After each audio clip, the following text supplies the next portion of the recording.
music. Yeah. Yeah. Yeah. Yeah. Yeah. Well, let me ask you this, man.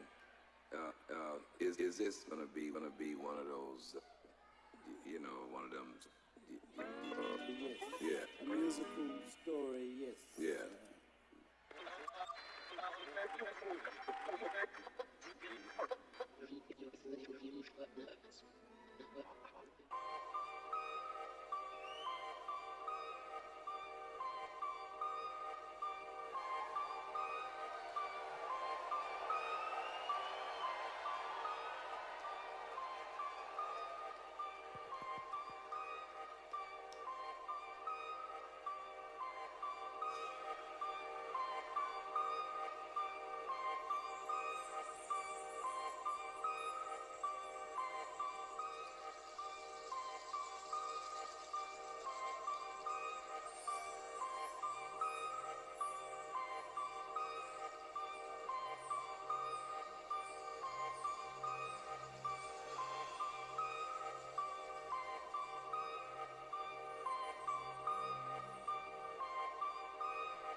Yeah, yeah, yeah. Well, let me ask you this, man. Is this gonna be one of those, one of them, yeah, Musical story, yes. yeah.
All right, guys.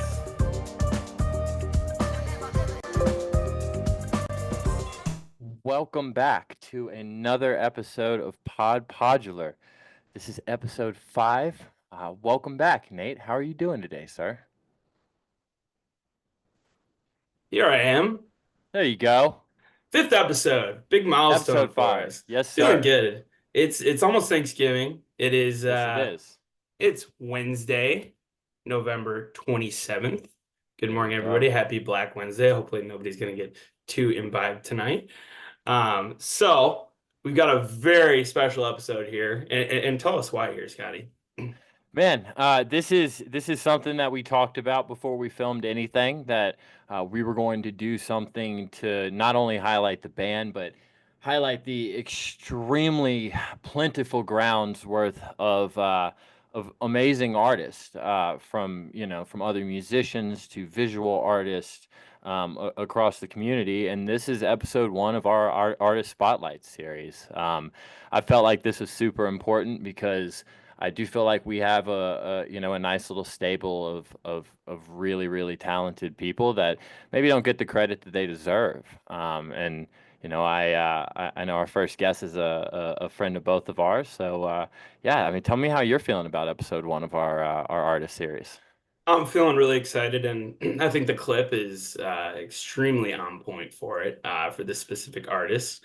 I believe it was both of your guys' 100 shows, Yes, it correct? was. Correct. And it was a request as well from Mr. Brandon Perl. You know him as BPerl. Brandon, Yes. welcome. How Hi we doing? guys. How are Great you? to have you on Pod Podular. First, just talk us through that clip a little bit and how that came to be.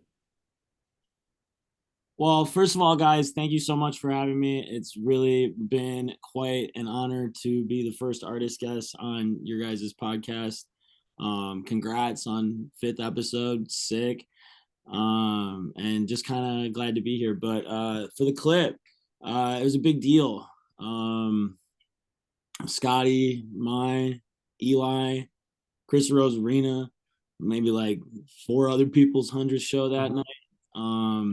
It was cool because we all kind of gave them just not just like some crazy bust out song to play for one of us. Like we weren't like looking for like a Demby or like anything crazy at the time. But we just kind of put together like a list of a couple songs that we thought would be cool that if they played for our 100th show. And one of my big songs is Musical Story Yes. I just love the sample, and it means a lot to me. And yeah, so it was super special for them to come out with that and then like get the visceral reaction from kind of everybody around us, and then also them to go into like something completely new and different at the time in the moment was really tight. It was unprecedented. So that's March 18th, 2023 at the Riviera Theater in Chicago, Illinois, and a very special weekend for a lot of people. But yes, Brandon, awesome to have you. Scotty, I know you had some questions for Brandon, but I think the first thing we wanted to do is give you guys a little bit of inside of the artwork of the podcast here, which is done by none other than our man BPerl here. So I'm going to share my screen here. We're going to talk it through a little bit because there is some pretty awesome designs tucked in here that I wanted you to talk through. So we'll start with this nice black and white one. Talk us through this one a little bit.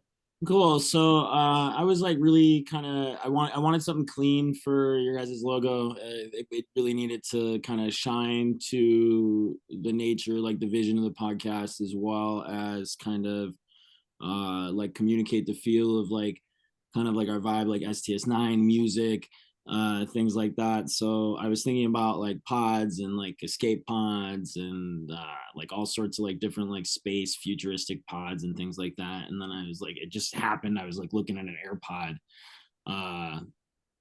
and it just so happened I was like, well, maybe if I take, because then I have like an AirPod and then like maybe like the top part's kind of like a podular or something like that. So then I took it and then I was like, this kind of looks like it spells like a P, like the letter P and like the letter O. Well, maybe if I just flip the P and then kind of put it there, it kind of looks kind of spacey, like futuristic, but also still kind of communicates like that musical story. Yes. And then I thought it was cool to kind of put like kind of some spacey font with the seggies, triangles, to kind of show what we like to talk about.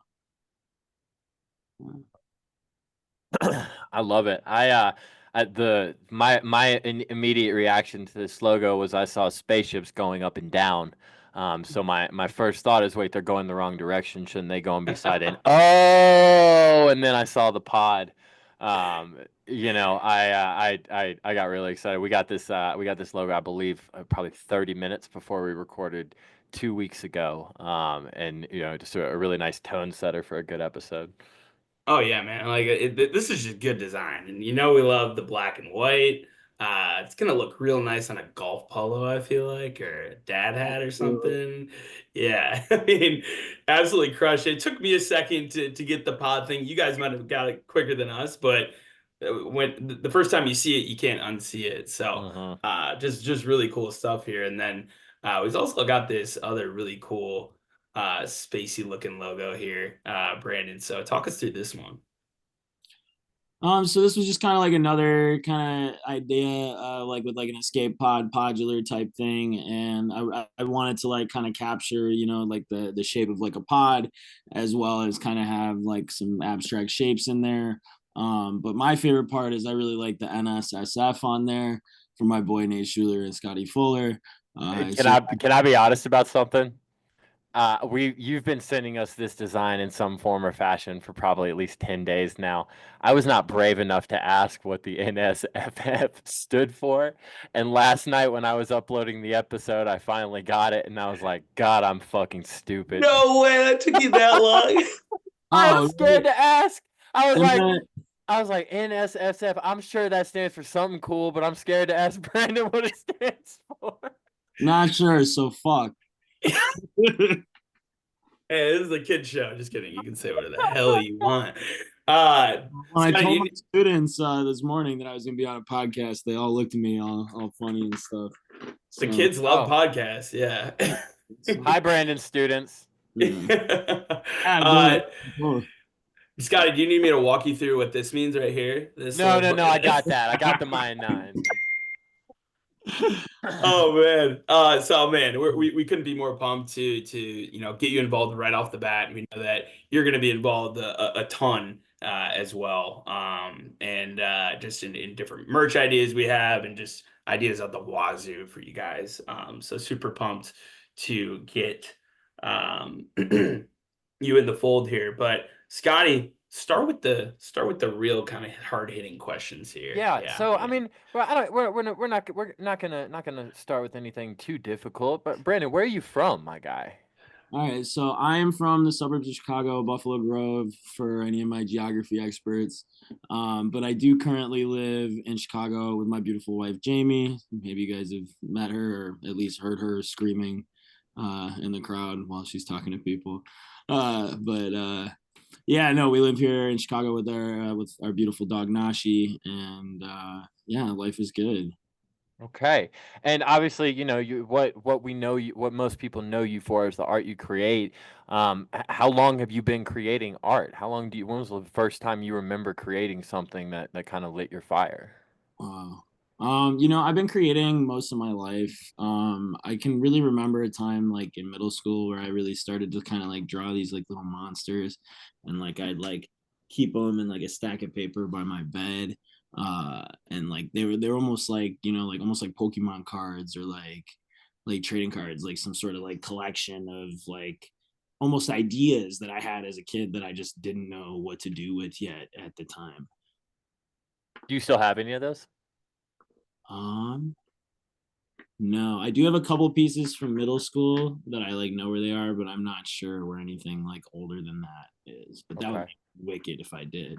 Yeah. Picture, do you remember when creating art became something that you casually did to something that you couldn't live without doing?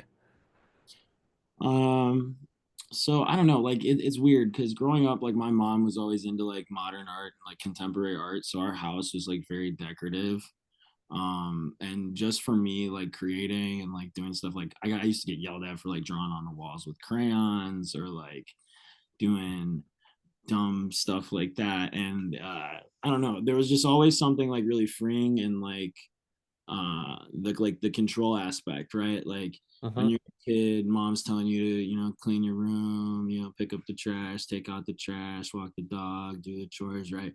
And I found solace in the fact that when I was making art, it was like kind of like I got to play God. Like I'm the one that gets to make the rules, I get to say what goes. So that was always like a thing of what drew me to art, and like really that, and like probably all the modern art in the house growing up just kind of influenced me into like kind of abstract art and like color theory, things like that. Okay, cool. Nate, you got a couple questions?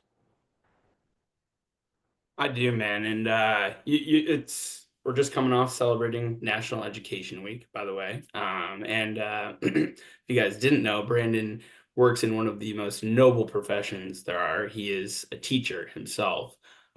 So my first question about that is, at what point did you know you wanted to be an art teacher, and what kind of inspired you to get into that? So I always wanted to make art in a studio capacity. As for teaching, out of school, like I was a glass blower, which not a lot of people know. But I like really didn't want to sleep on couches and like kind of grind my way about like right after college. Like I had a serious girlfriend at the time, and just like was trying to kind of feel things out. And I went and kind of checked out the lifestyle and lived it for like a summer, like kind of just exploring and seeing. And I just kind of figured it wasn't for me. So I got a job in the liquor industry, where I was distributing liquor for a little while. And then at the end of that job, I started working as a TA with differently abled students, like students with autism spectrum disorder or other kind of disabilities and things like that. And I really enjoyed it. I hated it at first. It was hard. It was different work. But then like when I started to make connections with the kids and kind of share my love and passion for art, some people said to me that it might be a cool way for me to also make my living. So I went back to grad school.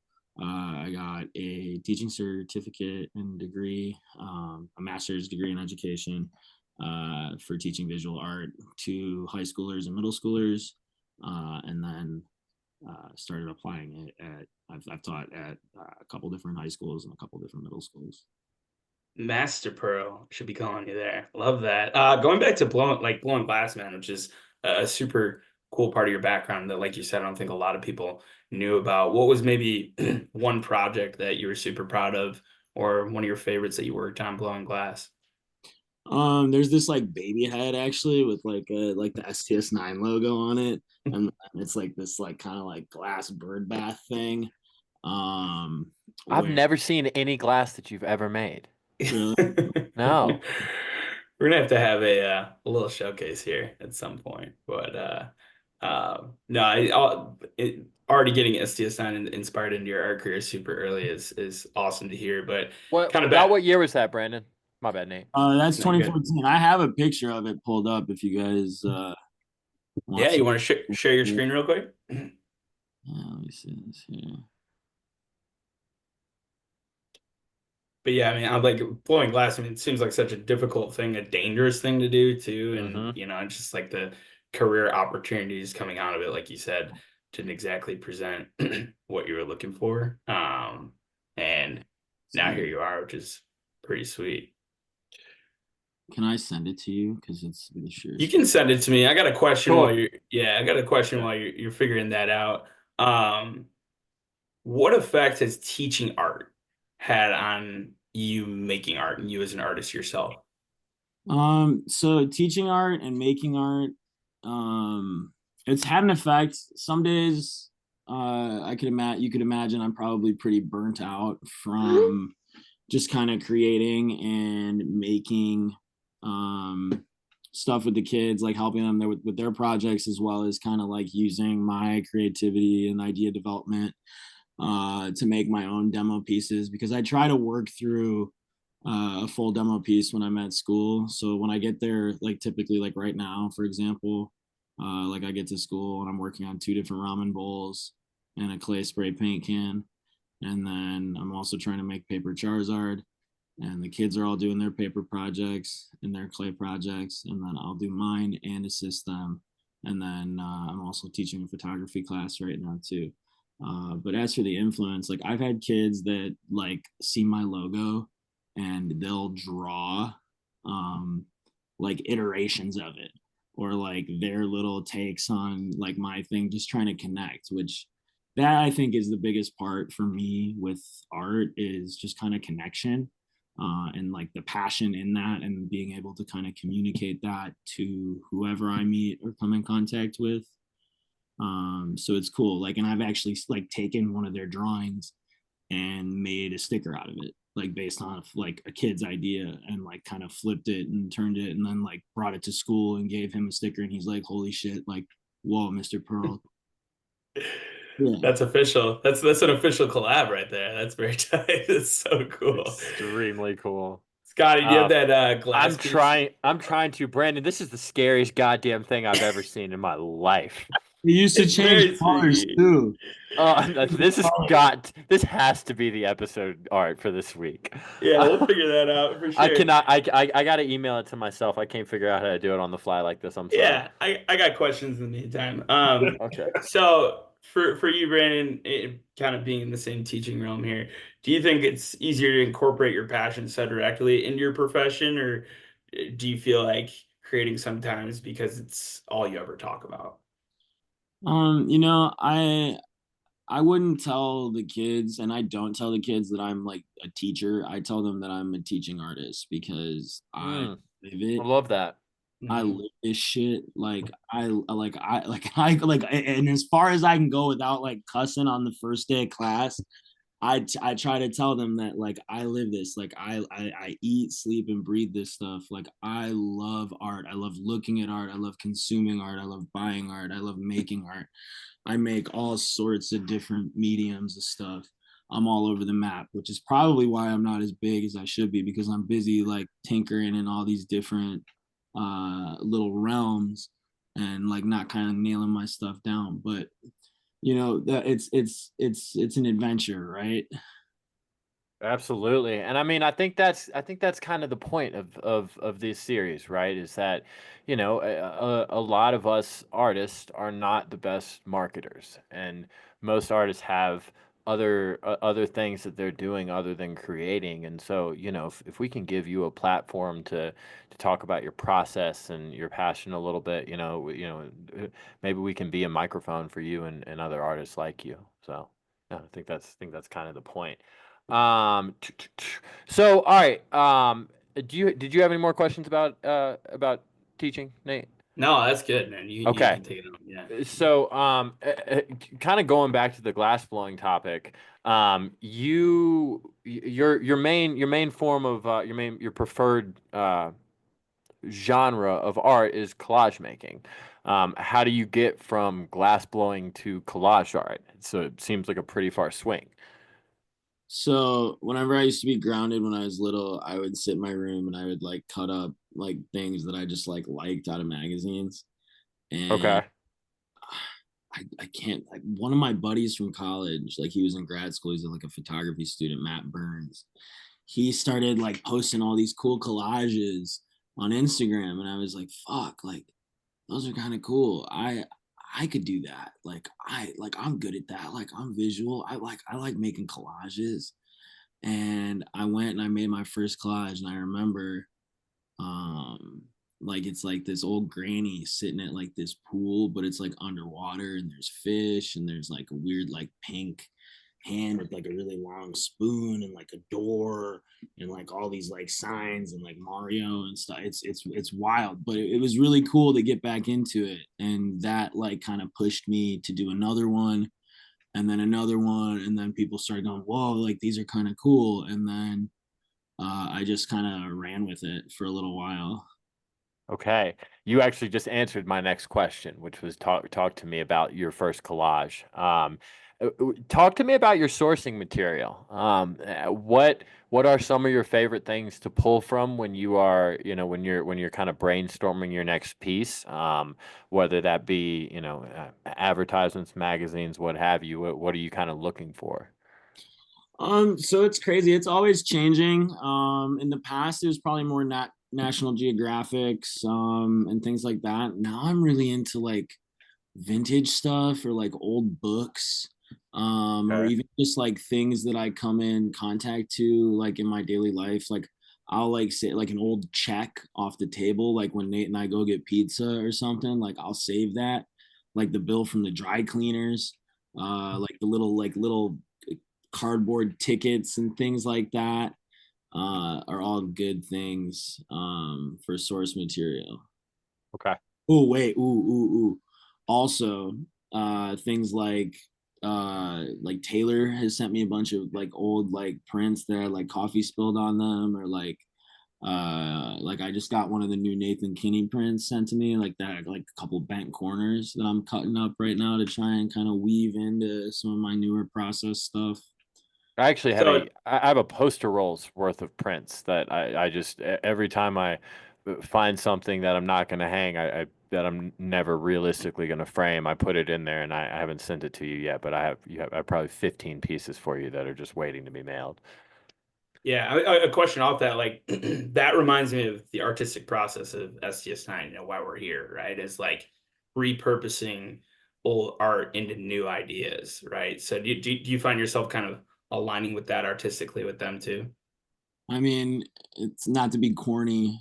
I think Zach would like it, but it's a give and take, man. Like it's Be corny. Be Yeah. corny. We love that shit here. I know, but it rings so true and it resonates so hard with me and my process and getting into becoming a fan of this band, and then like first like liking the music, but then not only like liking the music, but like liking the people they are and the message and the purpose of this project, right? They Yes. aim to create and inspire, and then take that energy and pass it back, and then you get the behind the back dish to the 3-4. We're playing basketball now, and they just take like their music, and this is why I like seeing them indoors instead of outdoors, because well, and they could do it outdoors too, but inside they take this room Yeah. and create like atmosphere, and you're like in this like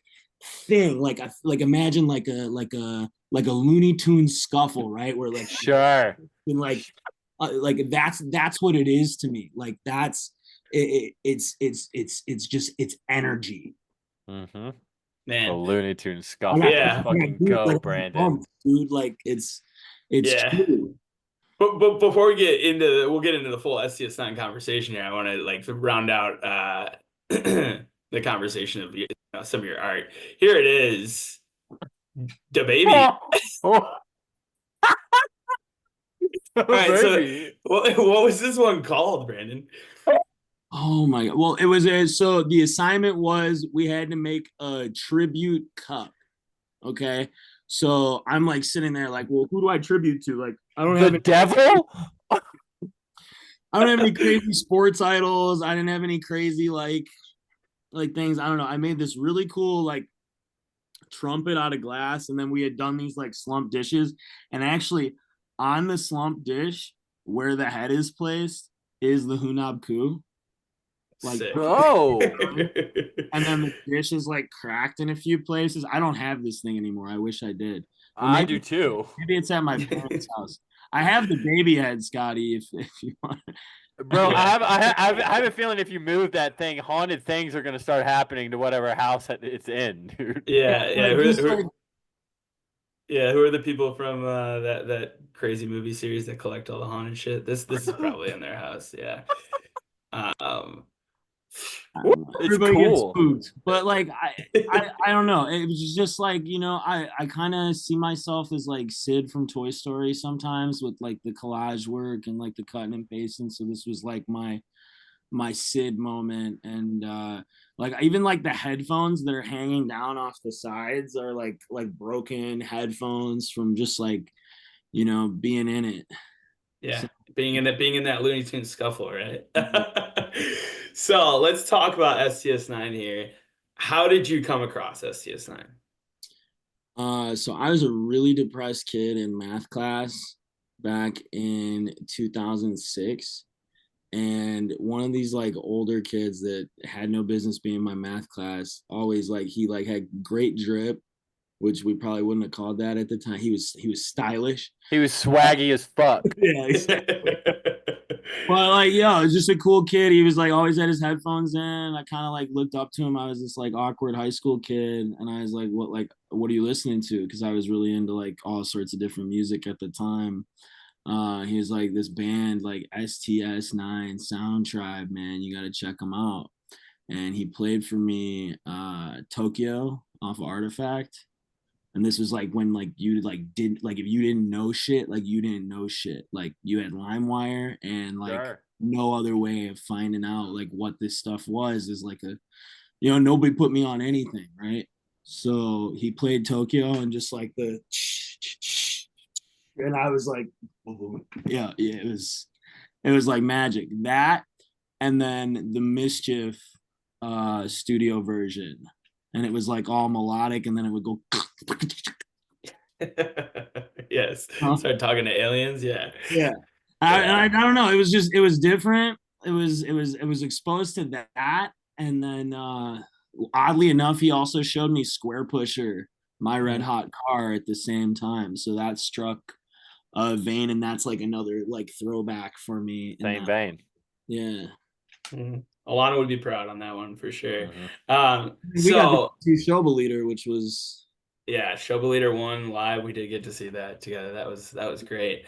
So how much time passes before your first show? Talk to us about your first show. When was it? Where was it? Who took you? All that good stuff.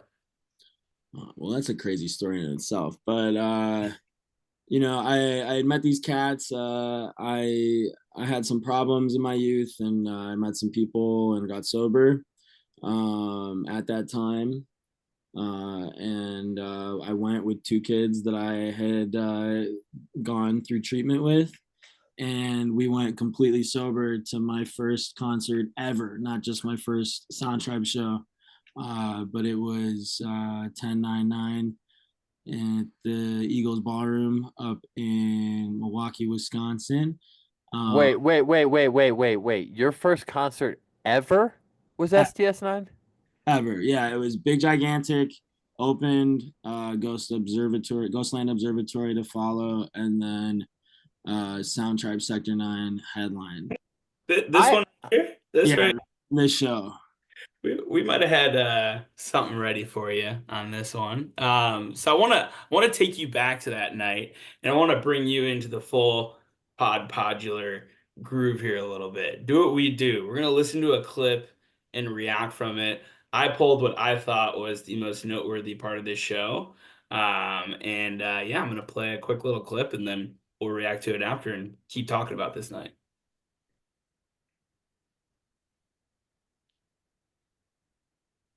If it would allow me to.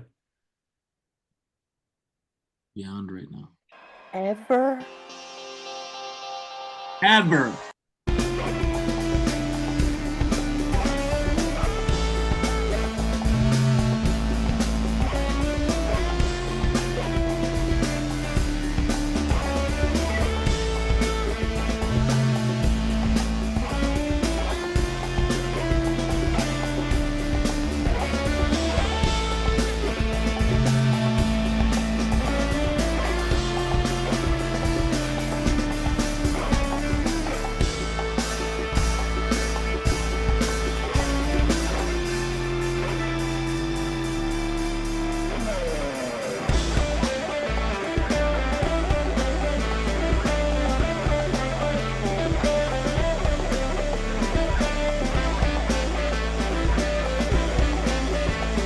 Are those horns?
Go Dom. Go Dom. Oh my God. Oh, we've got more of this clip.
Whoa. Okay. Brandon gets first. He gets greens on that. Come on. Yeah, go ahead. React to that. You know, it's crazy to think I was sober that whole show, and I didn't even remember that Dom came and sat in with them for Empires. What's even crazier though is like I feel like my first like 5 or 6 shows, they always had somebody on the horns, and then Jamie would be like, I thought they didn't have horns in the band, and I'd be like, no, I don't know, this is crazy. Brandon, we are such good friends. I cannot believe that I never knew that your first live music experience was your first STS9 show. You're too busy nerding out with me all the time. That is so cool. Yeah. So did it click immediately? I mean, as someone who had never seen a live music show, did it occur to you immediately that like you were gonna become a crazy person about this band? I was so high on life at that point in time. We got there at doors. We got on the rail. We danced our pants off for Big G, then Ghostland, and then Tribe like played a fucking marathon. And then at the end of it, fucking I fought one of my boys for this. You have your drumstick Yeah, on your and- first show ever? Yeah. Yeah, dude, I'm a ride or die. Like it clicked. And, yeah. Wow. Okay. You talked about a life-changing moment, right, Brandon? Should we bring you back to that? Yeah. All right.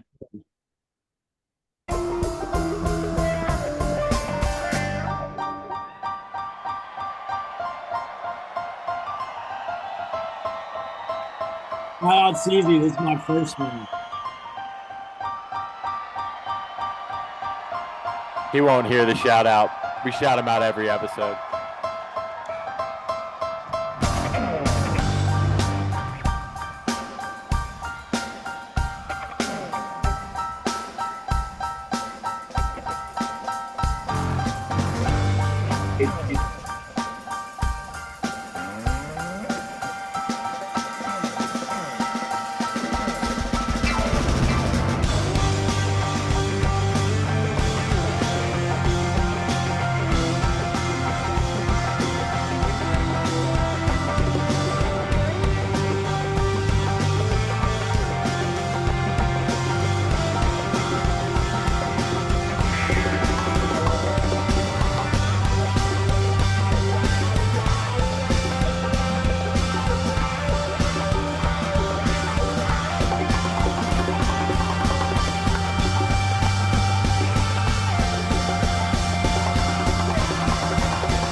So Brandon, would you call Ramon your aha moment? Yeah, Phipps playing the keys. I was like tearing up and like I didn't even know what like feels were hitting me. And like it's such a good Ramon. Like Mhm. they build it slow and then it finally and That crowd reaction, that's a Midwest crowd reaction to that moment Mhm. for sure. Yeah, you can hear it on the boards, and that is so cool. Boys, that Empire's hot. That is Yeah. a hot Empires, man. Any the whole there show. there's a lot of horn material from that era that people conveniently forget about when they're hating on the '09 through 13 era. They did that more than people talk about. Oh yeah. It's interesting too because that's Murph. Right. Oh yeah. Right. Absolutely. That's 4 years before Murph left. And that's good shit. So Brendan, all right. So your first musical experience is STS9. It clicks immediately. When does your art and STS9 intersect for the first time? And was that in the form of a sticker? It was in the form of a sticker. It was actually this sticker. It's the Aragon Ballroom 2017. That was my first Chicago show ever. Wow. Oh, I We're didn't just even connecting a lot of dots here, aren't we, Scotty? Yes. That I was that was think that was Valentine's Day weekend show, right? Or was that the year before? no, it was February 3rd and 4th, Oh, that's the next year. Okay. which ironically enough, I believe is the first time I ever actually met the band too. Uh, Ah, so kind of serendipitous in that like weird, yeah. like weird math and stuff. Um yeah, no, I think that was the first time. Yeah, that was the Okay. one that I had ever met. So And uh, a lot of people would say, and I am a lot of people. Nate, I think, also is a lot of people. It's Um, me. I'm a lot of people. that you well, obviously not the first person to make a sticker for STS9. You've kind of laid that brickwork in the foundation of what we are now experiencing as a gigantic STS9 sticker boom. You kind of sit at the cornerstone of that whole thing. You've created 69 slaps for STS9 total. Nice. Nice. Nice. MLC 420. Yeah. So you've retired at that number. Uh, so I might. three official and 66 non-official. Three official, 66 non-official. Yes. Okay. Um. At so we'll start with a simple one. What's your favorite one? Ooh, that's tough. So I have a couple that I pulled here. Make Uh, sure you explain it for the listeners too. We know not everyone's watching on YouTube, so describe it. um, so you want the well, we'll start with an older one first. As for the older one, it's for the STS9 House of Blues Chicago shows. Um, that were, I think, was it the same? No, this was the year after. No, this was. They've done that. Oh, oh no, I put all my shows at the bottom. I think. Whatever. The fact of the matter is it's an older sticker when they played House of Blues, probably the year after 2017, probably 2018. I made a sticker for the House of Blues that had inside Marina Tower, there's a map, right? And Bertrand Goldberg built those buildings because of how the stars align on this map of like the universe, because of like that exact location. So like weird Ghostbusters like goes in the Gozerian or what goes are the Gozerian type stuff. But here, let me pull up this quote. Oh. But basically Bertrand Goldberg was like this like crazy architect that like And built. these are the corn cob buildings for those of people not familiar with the term Marina Tower. So the corn cob ones. Getting into more corny material here. Hey, Midwest baby, we love corn. Shout out to you, Eli. I want to find this plaque. It says it on the sticker really small, but these buildings began on the 22nd of November, 1960 AD, according to the Gregorian calendar. The planets in the heavens were as shown on this celestial map of the universal language of astronomy will permit men forever to understand and know this date. Marina City and towers were a dream of William McFetridge, the planning of Charles something, and the architecture of Bertrand Goldberg. But these dudes built this because of like space and time, and and that just, it's and this gets into like my whole creative process, right? It's the connections, it's the fine line between like everything, right? The House of Blues is a cool place to go see STS9 because of the significance of its positioning in the universe. And that's why we fucking crush it when we play there. And that's why we go there to see them play. And that's what I do in my artwork. I try to find that thin thread of what is it that makes this place special or unique, and I try to incorporate it into my design or my sticker or my thought process, because that's the point of doing it, right? Anybody can slap anything anywhere and anytime and call it art, and I love it, and that can be styles for different people. Just for me and what I do, I really try to think about it and draw the connections into things. And maybe you don't see it at first in my work, but if you look hard enough or you think hard enough with the things that I do, you can honestly find some sort of thread that connects it to the place or the time or the energy. And I think that's important. So with that being said, I'm almost scared to ask this question. How do you feel about the state of the sticker community right now? I love it. Okay. I love the creativity and the fostering of like new ideas and people sharing things, and just kind of like the boom of creativity. It kind of reminds me of the great pin boom of like 2015. Yeah, Sure. absolutely. Yeah, you don't need a cork board for these though. No, you don't. Well, but and then it's sad too, because a lot of slaps end up like, I have a shoebox full of all these slaps. I got a bag of like every STS9 slap I've ever been handed or made or whatever. But I think it's awesome, and I think especially like for like young artists or people getting into it, like however you can get into it, fine. But I would like to see growth and progression, and I have from some people. It's fire, like it's cool, and I hope it continues.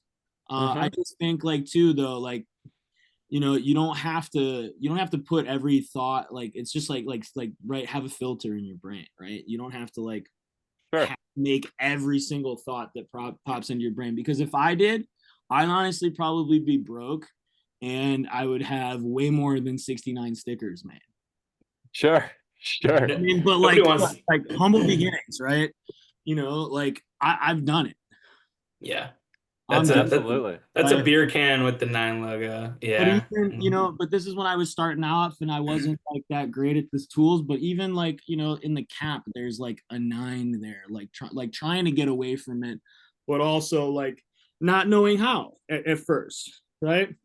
Yeah. Sure. And like, you get later on and you start to not use what doesn't belong to you necessarily. But it's interesting because I've had this conversation with multiple members of the band and they honestly don't care.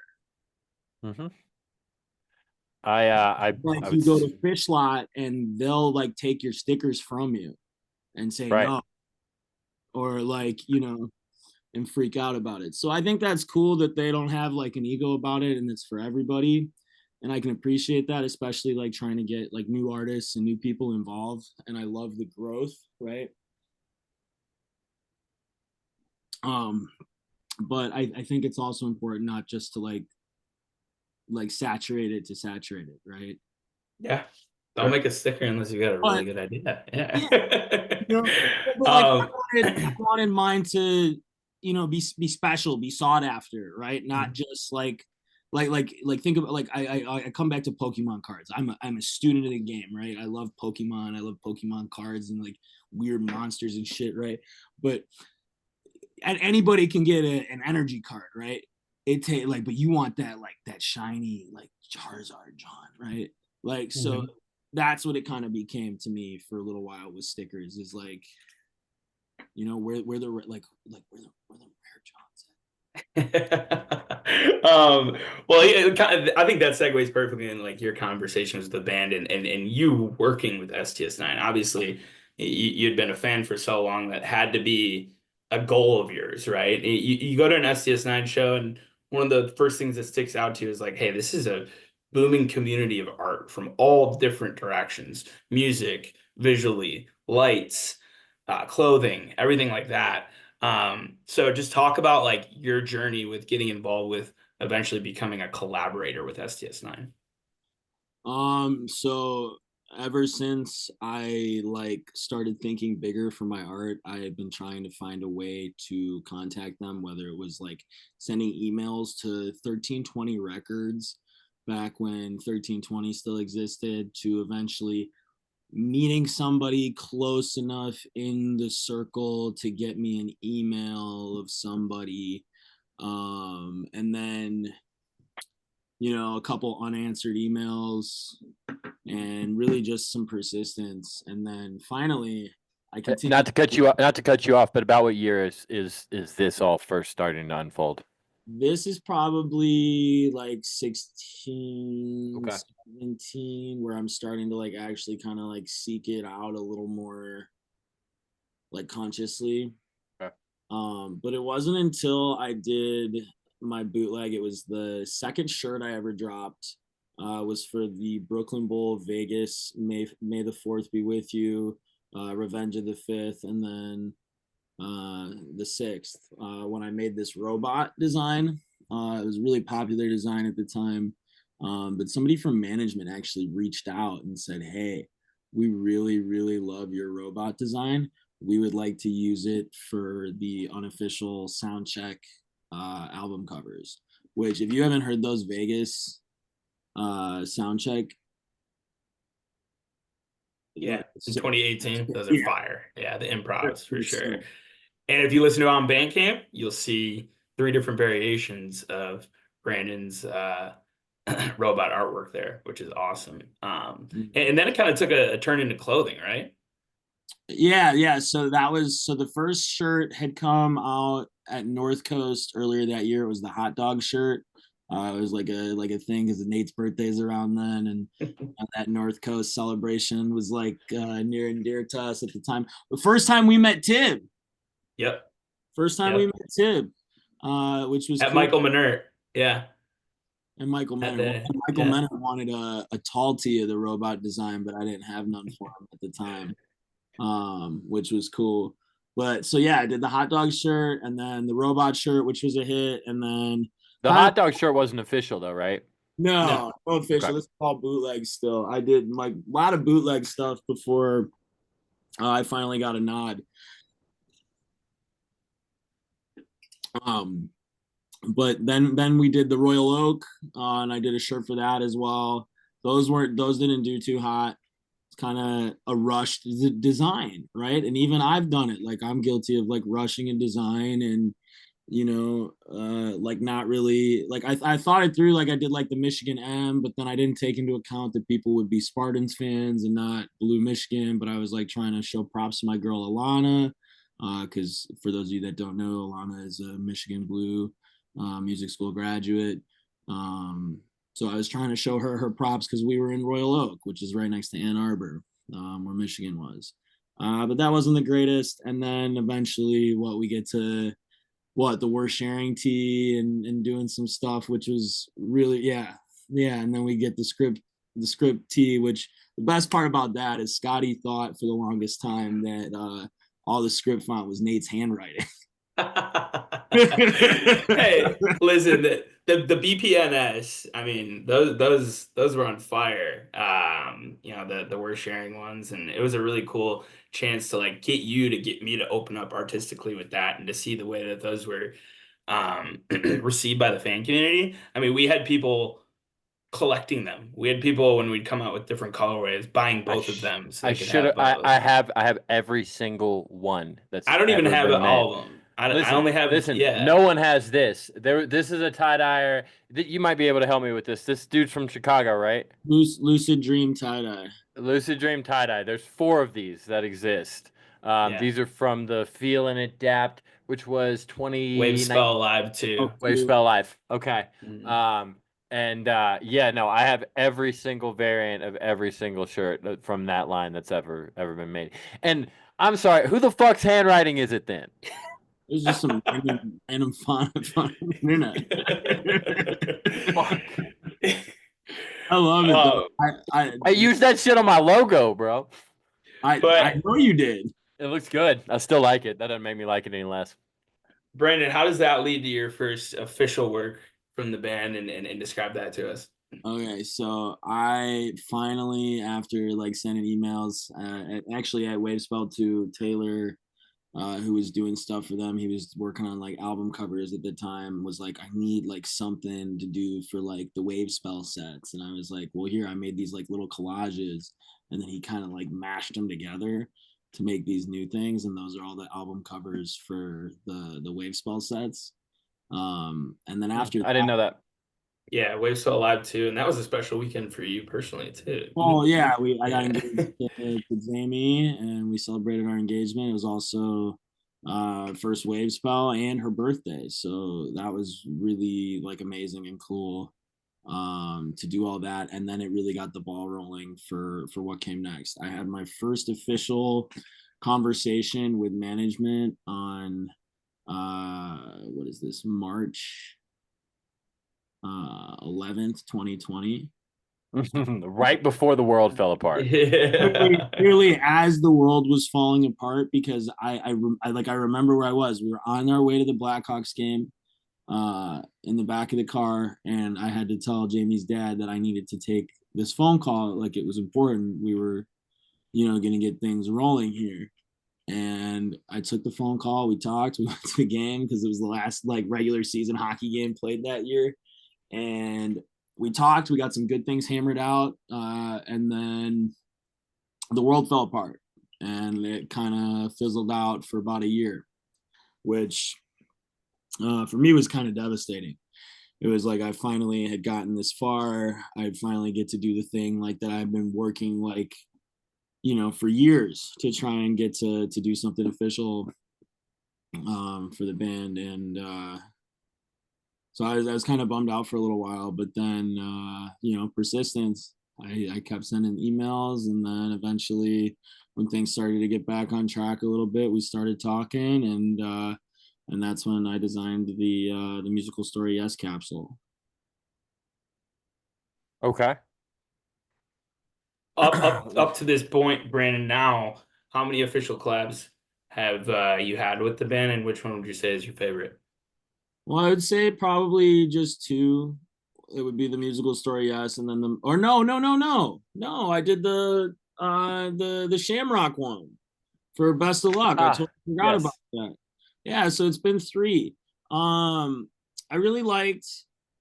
Obviously, my first one's always going to be my first one and probably my favorite. Like I loved like the hat from the first one, and just kind of how the collage kind of came together and the abstractness of it, and how it's really just like raw my art with like a couple sprinkles of tribe in there, but also just like raw imagery that I sourced.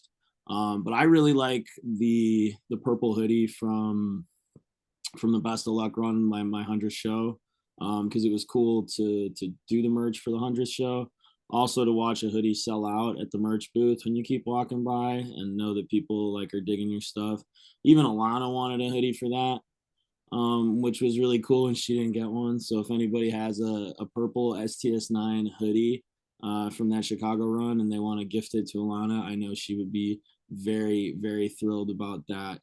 Also, to just see Hunter's notes, like in his creative briefing for what they sent me, and to like see his creative brain, and I got to like nerd out and like see what he thinks about and like what he likes to look at, and kind of like his thought process blows my mind. He's one of like the most intelligent people. Intentional too, right? Just every single detail is intentional. Yeah. Yeah, like fussy about like detail, and he reminds me of like Leonardo da Vinci, right? Like he's very meticulous is the word I was looking for. He's very meticulous. And you know, and I only know him through what I've seen and in the few conversations that I've been lucky enough to have with him. But he's a huge inspiration to me, and probably why I continue to do a lot of what I do. I think the kind of round out kind of the collabs with the band, I think me and Scotty want you to talk a little bit about, I think it's both of our favorite ones. The most recent artwork done for the radio shows this year in 2024 in October. I've got it pulled up here. So just talk about this for us, because me and Scotty were both floored by this.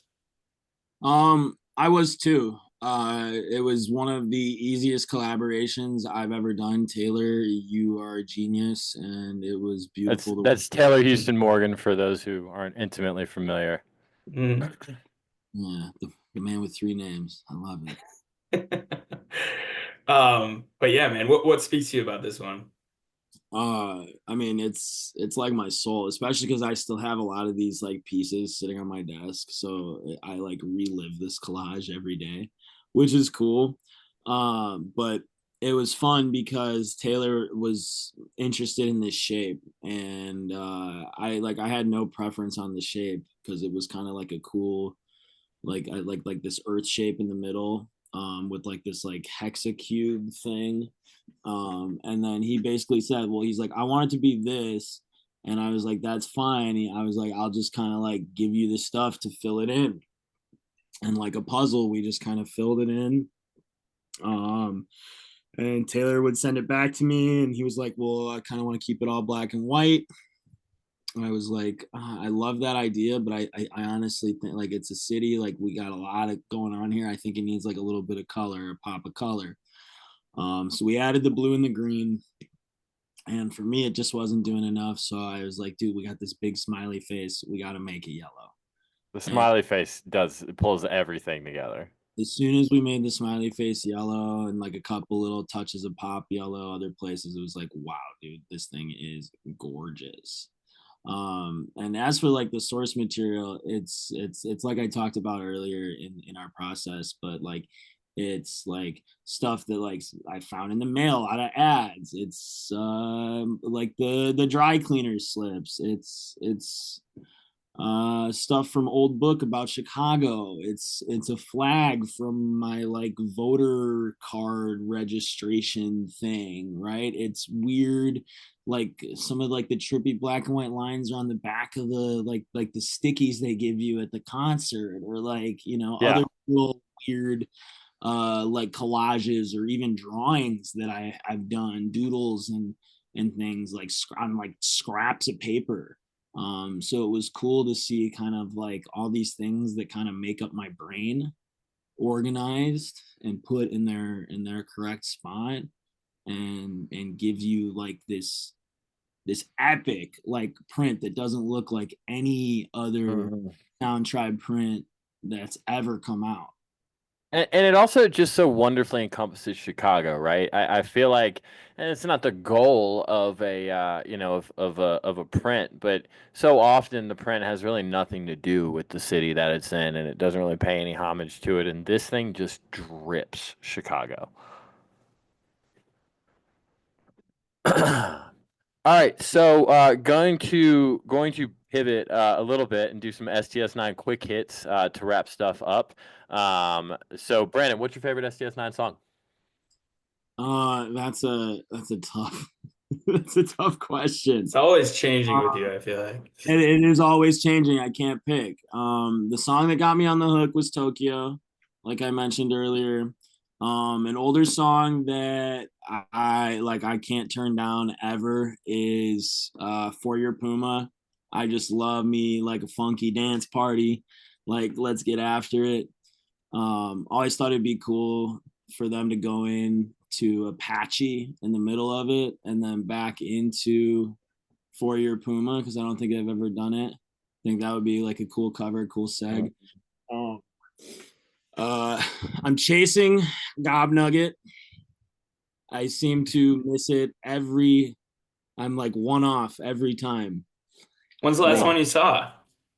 Maybe the Chicago run? Chicago last year. Yeah, it's Yeah, been a year. 2023. It's been a while, yeah. That was a request number too. So I think you didn't catch it in the wild, you know? Right. Oh, yeah. Right. I had to bring that one to your doorstep. Yeah, exactly. No, because it was I had to go to a wedding for Nashville, so I got to miss that, which was a bummer. And then was in New York and Boston, and then couldn't make it to elsewhere. And then the most recent one we did, what did we just do? Oh, Chicago, and then they went and they played the show right after in Oakland. Well, I guess so. Austin and then Oakland. But yeah, I'll get it. I'll get it. Maybe we'll get it, NOLA, baby. Let's go. What mode? And then as for a newer song, I think the sickest new song they've been playing is "It's All Right." Yep. It's better than all right. Yeah. We're big fans of It's All Right over here. What mode of STS9 would you say inspires you most? Whether that's think of the schematics, right? So, you got drum and bass, psychedelic, funk. Axe of Cables, Bliss.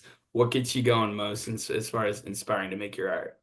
I probably listen to Axe the Cables the most, just because I'll play it at school and it's easy to like that G funk from Resonate. Like I'll start like like in the classroom while I'm walking around, the kids all look at me funny, but like I don't know, like it hits. Yeah. Yeah. At this point, how many shows you at? 118. Well, that's cool. So you're retiring stickers and shows tonight. We're making announcements on both. Yeah, I'm done. What's your favorite venue to see them in? Another tough question. Love Red Rocks because it's like the Super Bowl, and kind of everybody gets together for that. House of Blues Chicago, because if you've never been in the pit at the House of Blues Chicago during a sold out show, that thing is a goddamn trampoline. Especially like when they're vibing. And then as for like new kind of venues and stuff, I would probably say the Eastern is like state of the art, the best place to go see them. Yep. So they let us mention. Two more. Artists in the community that is not you that you admire. Shout some people out. That's a tough one too, because I really admire our artistic community and all the people making incredible work and like working their asses off. As for like good buddies, I think Nathan Kinney, Sam, Taylor Houston Morgan, they're all making some really killer work. As for up and comers, I think Alex Hummel, shout out Alex, dude, like some of the stuff you've been doing, really cool, really like well thought out, connections, fine lines, creativity. I like that. So you're a student of the game and we appreciate that over here. Hell yeah. All right. And the last STS9 artist that you listened to, non-STS9 artist, sorry. Right now I'm listening. I like this Duran Jones and the Indications. Okay. I Shazammed it during set break. It's off of Kyla's playlist. It's funky. This like With You song, them, and then Liam Patrice I've been big on lately a lot. You just put me on to two artists. Thank you. Good stuff. Well, we'll round things out here, Brandon, to kind of finish things up with you. Where can people find your stuff? So I'm at BPerl, BPERL __ on Instagram and Facebook, or you could check out, we're having bunch of stuff on sale on the website, bperlart.com, BPERL, art.com. All my shirts are like $20 right now. The hoodies, I think I just marked down a little bit. Beanies is cold for your head. Grab one of those. Not always all Sound Tribe stuff. There is some Sound Tribe stuff like dead stock up there if people are interested, but mostly just like BPerl art. So that's always cool. Always comes with free stickers and some love. So that's always there for you. Good stuff. What's next for you? What's next? I'm excited for New Year's coming up. I've never been to New Orleans. Gonna eat some good food. Maybe make some cool, interesting designs for that. I haven't gotten brainstormed. I do have though these sick. I made like some 5-inch box head slaps that I'm really excited about that are coming. So we'll get you guys some of those. Make room on your water bottles, people. Make room on those water bottles for sure. Well, Brandon, we couldn't be happier that you agreed to come on with us and nerd out on some STS9 and nerd out on yourself and open up the way you did. I think myself and Scotty, even being some of your best friends, learned a lot about you tonight. And hopefully the community is and our listeners are pumped to learn more too. I think they will be. And we couldn't be more excited to drop this episode. So happy Thanksgiving, everybody. Thank you again for listening. Follow Brandon Perl on Instagram, Facebook. Check out his website, buy you some merch. It's holiday shopping season. Follow the band on Bandcamp. Like and subscribe this, whether you're listening on Spotify, Apple Music, or watching on YouTube. We'll be back at our normal Thursday morning slot here in December, first December show. But happy Thanksgiving. Give thanks with your family. Travel safely if you are. We'll see you next week. Thank you so much. Thank you, Brandon. Appreciate you. Much love.